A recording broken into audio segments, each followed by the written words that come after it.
And now we introduce Wendy Davis from Deeds Not Words.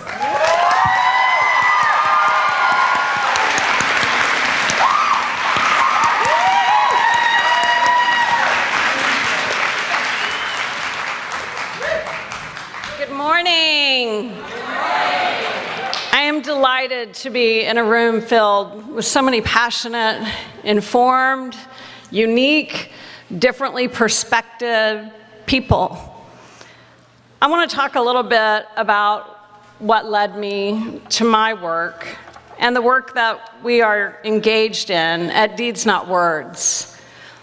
On June 25th of 2013, I began what became a very long day of standing and talking.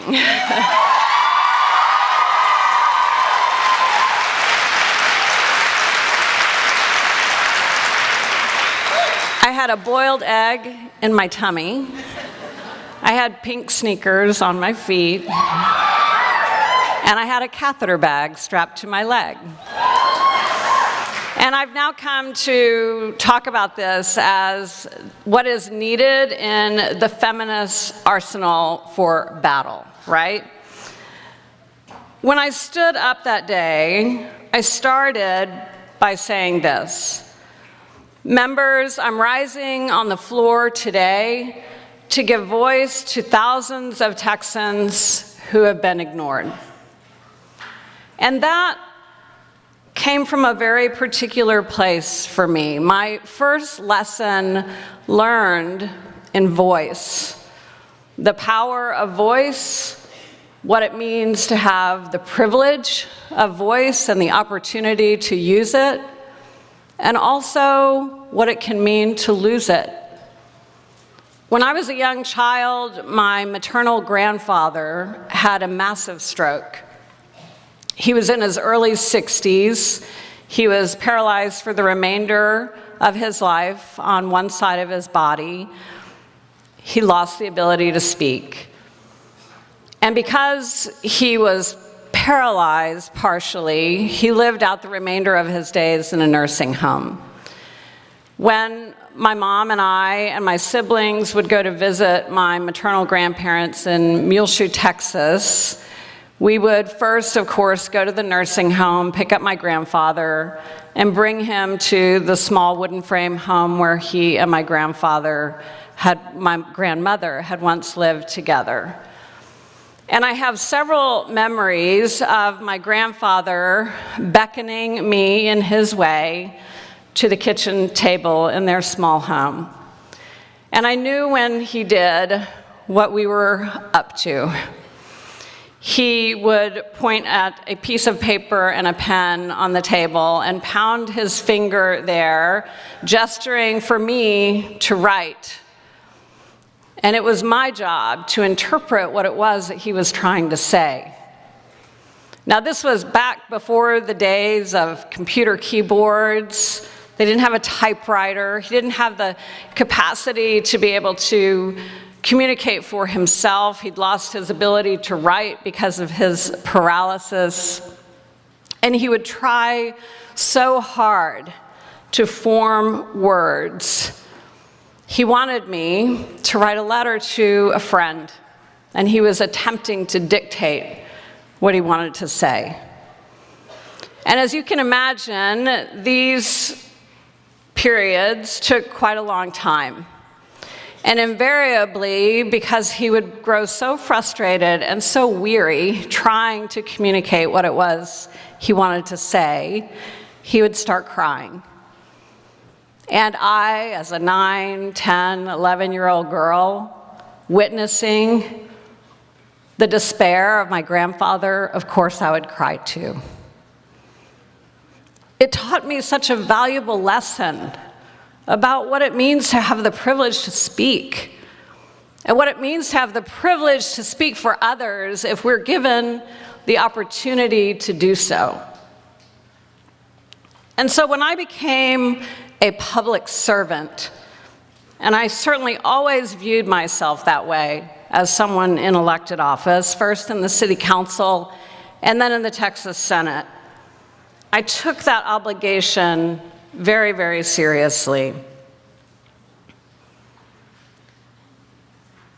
That's what Deeds Not Words is about. We want to make sure that young people who are filled with passion, who are knowledgeable, thoughtful, who want to make a difference in the world, have the tools to equip themselves to do it. I have the privilege of speaking quite a lot around the country to young audiences, and so often I am asked the question by them, what do we do? We've all heard, of course, the rap that millennials are given. Why don't they care? Where are they? We heard that in this past election cycle, for example. And of course, what we all know is that the millennial generation is one of the most thoughtful, caring, mission-driven generations that we've ever seen.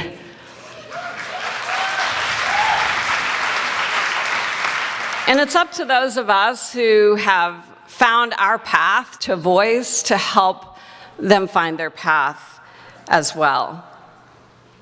I am not a person who was extraordinary in any way on the day that I stood up on the floor of the Texas Senate in June of 2013. What made that day extraordinary were the people who showed up. Thousands of people in a state where we tend to believe that our voices just don't matter, that the decision is pre-made, the deck is stacked, it's a fait accompli, why show up? Why even bother? But on that day, for whatever reason, on that day, people who woke up eating their cold breakfast cereal, not having any intention whatsoever of going to the Texas Capitol, on that day, they decided to show up. By the thousands, literally, people made a pilgrimage to our Capitol from all over our big, beautiful state. The Capitol, for the first time in the history of its structure, was filled to capacity and had to be closed. And still, people came. They filled every hallway, every level of that building, every level of the rotunda, every seat in the Senate gallery, and they stood outside on the Capitol lawn. And at 15 minutes before midnight, when the lieutenant governor, breaking a lot of parliamentary rules, called the filibuster to an end, they rose. They rose out of incredible frustration because they felt that their voices once again were being unfairly silenced. And that frustration evidenced itself in the most beautiful example of democracy that I have ever personally been able to observe. Screaming, literally, using their voices, not just figuratively, but literally, stamping their feet. Every person in the gallery, every person up and down the hallways, every level of the rotunda, and outside on the Capitol lawn, all together screaming, "Let her speak." And when they were screaming that, of course, what they meant was, listen to me. Respect my voice, respect my body. And in that beautiful example of using voice, we were able to shout out the votes and to keep that vote from being taken before the midnight deadline.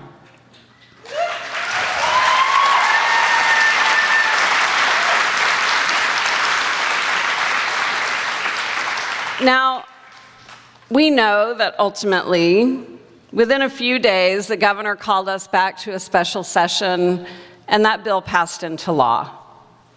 But we also know when you believe in something and you're willing to fight for it, you don't give up.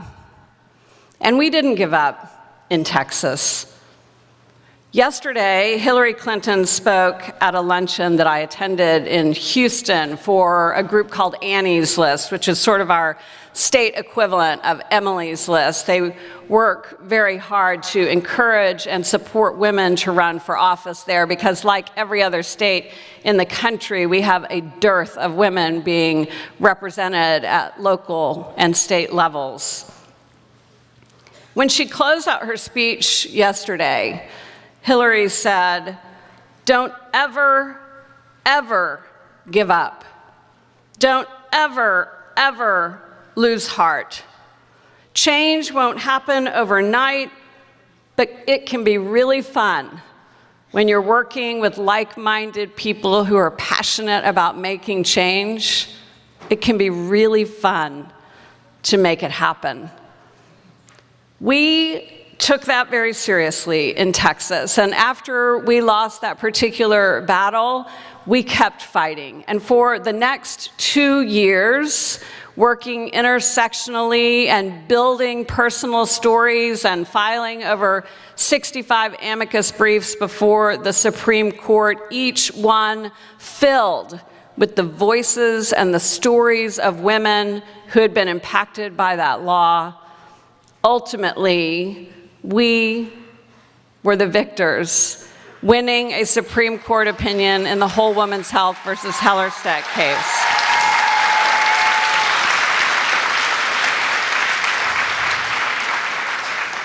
I draw inspiration from so many sources, primarily the young people that we're privileged to work with, young people who we are teaching advocacy skills. In this particular legislative session in Texas, they are making a tremendous mark on sex trafficking and on campus sexual assault and the criminal justice response to sexual assault as well. And they, to me, inspire the understanding, the belief that when we are willing to stand for something that we believe in, we truly can and will impact change. Underneath the dome of our Capitol building, where they are hard at work, stands a statue. Her form is known as the Goddess of Liberty, and she stands for justice and wisdom and freedom. She stands for everything that everyone in this room believes in. Freedom and justice for women, and the right to make decisions about our own bodies, and the wisdom of lawmakers to stop using our bodies as pawns in their political games.